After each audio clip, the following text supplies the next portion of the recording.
Bueno, muy buenas, fervenceiros. Soy Isabela Rodríguez y bueno, os presento aquí a David, Hola. que como ya os comenté, bueno, es guitarrista en un grupo llamado Mala Hora y nos va a comentar un poco pues sus inicios y su trayectoria musical.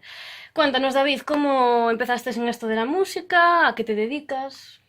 Bueno, pues empecé en esto de la música muy joven. Empecé en catequesis. No es coña, no es coña. Empecé en catequesis, bueno, siempre me interesó la guitarra y nada, fui poquito a poco montándome el estudio y nada, ya llevo 14 años en esto. Caray. Y ahora mismo estoy, bueno, compaginando el estudio con labores de técnico en directo y bueno, toco ahora mismo, colaboro en varios proyectos como guitarrista.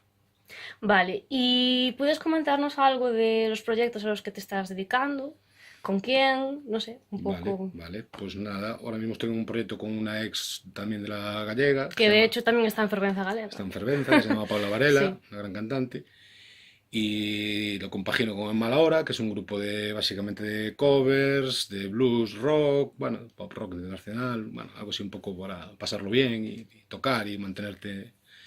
Y nada, lo compagino ahora mismo con 6 proyectos de grabación, que estoy ahora mismo, bueno, ahora mismo estoy terminando un proyecto de un grupo de que se llama La Sombra, y ahora en nada tengo que grabar unas guitarras para Mil en los Imposibles.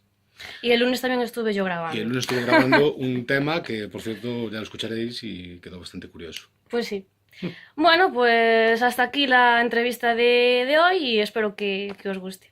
Y nada, chao. Hasta luego.